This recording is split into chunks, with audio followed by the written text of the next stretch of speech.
this is VLADA from VLADA'S Place, and today we're doing a little experiment. We're gonna see if we could freeze the sourdough starter and leave it for a month or two, maybe longer, and then take it out and jumpstart it and revive the culture.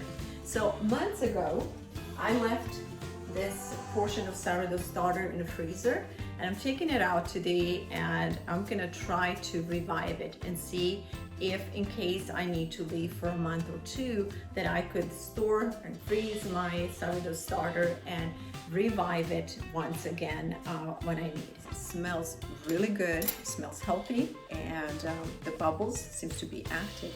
So it looks like this is gonna work. Since it was in a freezer for such a long time, I'm gonna remove the top part. Let's start with only 2 teaspoons of flour. When making a sourdough starter, the key to it is to make a nice thick paste. So a lot of times people will ask about the precise measurements. I don't think you need to stress yourself with that. When you are feeding your starter, you just aim to make a nice thick paste. I'm going to transfer it in this jar so that we can see if the bubbles are forming. It's been 24 hours, and as of this moment, there's no action whatsoever. So I'm gonna give it a little bit more time. I'm gonna put a little bit more flour in and leave it for another 24 hours, and we'll see what happens. It's almost 48 hours later, and we are finally getting some action.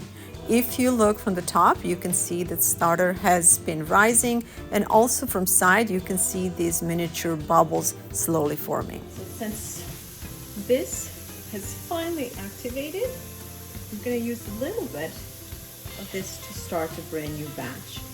And this bacteria, whatever little bacteria we have in here, will absolutely love getting fresh new flour, and from here we can grow a brand new culture.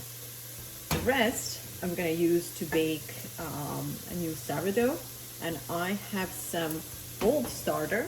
My starter that I use, I've been using for goodness, probably 3-4 years now, and so you see these nice big bubbles. This is what good healthy starter should look like, and pretty soon this frozen one would look just as good as this one. But for now, I'll use all of this and some of this for our sourdough bread.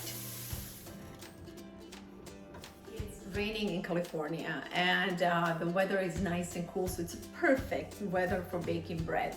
And earlier this morning, I have my house nice and cozy because I baked 1 loaf of sourdough. This is a simple sourdough. It doesn't look fancy like some sourdoughs do, but it's nice inside. It's very sour and very bubbly. So baking sourdough is lots of fun, and it's such a healthier alternative to buying store-baked bread. So it's been years since I last time bought a store-bought bread. I just have the loaf going on all the time, and this kind of bread is wonderful with soups, with sandwiches, with as a snack, and it's very easy on your digestive system.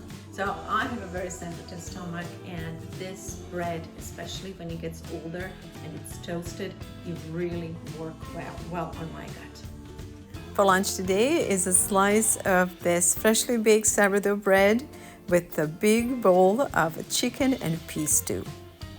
The rain is passing and our little valley looks golden green. Thank you so much for joining me today, and for more videos on simple and natural living, please make sure to subscribe.